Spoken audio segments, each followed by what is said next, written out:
সন্দেশখালীতে বঞ্চিতদের টাকা ফেরতে উদ্যোগী শাসক দল। বাড়ি বাড়ি গিয়ে চলছে নথিবদ্ধকরণ। সেই রিপোর্ট মন্ত্রী পার্থ ভৌমিক, সুজিত বসু, নারায়ণ গোস্বামী, রথীন ঘোষকে দেবে উপযুক্ত নথি সহ। সন্দেশখালীর বেশ কিছু এলাকায় গ্রামবাসীদের মাছের ভেড়ি লিজের টাকা বাকি। সেই টাকাটা কি আত্মসাৎ করেছেন শেখ শাহজাহান ঘনিষ্ঠ শিবু হাজরা, উত্তম সর্দারা বলে অভিযোগ। বেশ কিছুদিন ধরেই সন্দেশখালী 2 নম্বর ব্লকের বেশ কিছু পঞ্চায়েতে অর্থাৎ জেলেখালী, মণিপুর, সন্দেশখালী ও খুলনা সহ একাধিক গ্রাম পঞ্চায়েতের বিভিন্ন গ্রামের বাসিন্দারা অভিযোগ করছিলেন শেখ শাহজাহান ঘনিষ্ঠ এই 2 তৃণমূল নেতা শিবপ্রসাদ হাজরা, উত্তম সর্দার 1 টাকায় জোর করে লিখিয়ে নিয়ে চাষের জমি মাছের ভেড়ি দখল করে নেয়। দিনের পর দিন সাধারণ মানুষের সেই দখলি জমির মাটি কেটে ভেড়ি বানিয়ে বলপূর্বক মাছ চাষ করত শেখ শাহজাহান, শিবপ্রসাদ হাজরা ও উত্তম সর্দার বলে অভিযোগ। সবাই পুলিশের ড্রেস পরেছিল আর মুখে সব কালো কাপড় দিয়ে বাঁধা ছিল মুখটা, প্রায় সবাই মৃত ছিল, সবাই ছিল না, চপ্পলও ছিল। এটা মানে পুলিশের উর্দি পরে চপ্পল। হ্যাঁ, কাউকে চিনতে পেরেছেন? না এনারা ছিলেন আপনারা এই ছবি আপনারা দিয়েছেন? এটা হচ্ছে মানে ওরা দুজন দাঁড়িয়ে ছিল, বাদ বাকি সব পালিয়ে গেছে যখন আমার বাড়ি গ্রামবাসী ঢোকে, তো এদের দুজনের ছবি এটা আমার বাড়ি আসবে। এদের মধ্যে কে কার কি পরিচয় দিয়েছিলেন? এই যে কিন্তু হচ্ছে বড় এরা একদম তথ্যভাবে ছিলেন। এনারা কখন এসেছিলেন? এমনও তো হতে পারে যখন গন্ডগোল হচ্ছে, গন্ডগোলের খবর পেয়ে পরিস্থিতি শান্ত করার জন্য তারা এসেছে। সেটা আসলে তো গ্রামবাসী সব যখন হুমড়ি করছে, মানে ওরা যখন পালিয়ে গেছে তখন সবাই নানান রকম কথা বলছে, তখন ওরা এখানে দাঁড়িয়ে ছিল, মানে ওরা ওখানে যে আমরা এসেছি সব শান্ত। পুলিশ কি আপনার বাচ্চাটাকে ছিল কি করে? কারা ছুঁড়ে ফেললো? কোন পরিস্থিতি ছিল?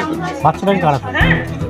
যখন দরজায় লাথি মারছিল তখন আমি ওই জানলাটা ভেঙে দিয়েছে, জানলা ভেঙে জানলাটা পুরো খুলে দিয়েছে। তো সেখানে দাঁড়িয়ে আমি বললাম যে এরকম করছে না, আমার ঘরে ছোটো বাচ্চা আছে। আর ও বলছে যে যা দরকার আমি পুলিশ ক্যাম্পে গিয়ে কথা বলে দিচ্ছি সকালে, এটাই ওরা বলছে। ও বারবার বলতে চাইছে, কিন্তু ওরা খুব বাজেভাবে মানে গালাগালি করে খিস্তি মেরে বলছে যে বাইরে বেরিয়ে যাবে। এমনকি যে সমস্ত জমি লিজে তারা ব্যবহার করত তার থেকে মহার্ঘ ভাতা যা মিলত তা জমির মালিক তথা প্রাপকরা পেতেন না। মজুরি বা লিজ বাবদ অর্থ চাইলেই যুক্ত বেধড়ক মার, বাড়ির মহিলাদের সম্ভ্রম নিয়ে টানাটানি। এই নিয়ে অভিযোগ ছিল সন্দেশখালীর প্রত্যন্ত ওই গ্রামের মানুষদের মধ্যে। মূলত সন্দেশখালী এলাকা সুন্দরবন নাগোয়া, বছরে একবার চাষ হয়, বাকি সময় তাই সেখানে মৎস্য চাষ করেই দিনের পর দিন সংসার চালাতে ও রুজি রোজগারের ব্যবস্থা করত এলাকার মানুষজন। সেই টাকায় নাকি জোর করে ভাগ বসাতেন ওই 2 তৃণমূল নেতা। বিক্ষোভের আগুন ছড়াতেই গ্রামের মানুষ ক্ষিপ্ত হয়ে যান। তারা লক্ষ লক্ষ টাকা আত্মসাৎ করেছেন। এই সমস্যার সমাধানে এবার আসরে তৃণমূল কংগ্রেস। গ্রামে গ্রামে গিয়ে তৃণমূল প্রতিনিধিরা একটি তালিকা তৈরি করছেন এবং যারা বঞ্চিত তাদের প্রাপ্য টাকা দেওয়ার সমস্ত দায়িত্ব নথিভুক্ত করছেন।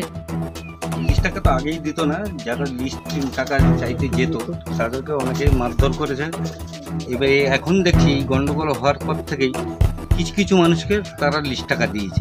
এখনও অনেক মানুষ বাকি আছে, তারা লিস্ট টাকা পায়নি। এমনকি যাদের কাজ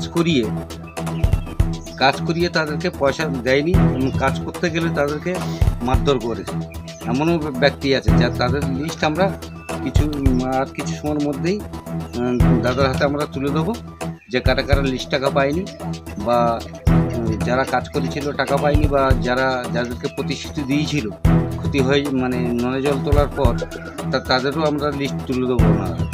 যাই হোক, যেহেতু আমাদের মন্ত্রী সাহেব এবং সভাধিপতি বলেছে সব ব্যবস্থা করে দেবে, কারণ যেহেতু মমতা ব্যানার্জির যে প্রকল্প মমতা ব্যানার্জি যে দিয়ে গেছে ওটা কিন্তু আর পশ্চিমবঙ্গে কেন সারা ভারতবর্ষে কিন্তু এইরকম পরিষেবা দেবে।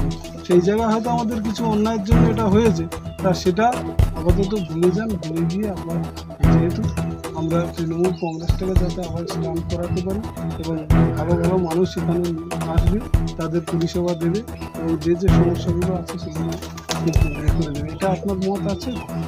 মত আছে, কিন্তু আবার দ্বিমতেও আমরা ভুগছি। আমরা চাইছি যে আমিও তো তৃণমূল করি, এই যে 2 জন আছে যে শেখ শাহজাহান, শিবু হাজরা, এর 2জনের অ্যারেস্ট হলে মনে হয় সন্দেশখালীতে আবার আমাদের শান্তি ফিরে আসবে।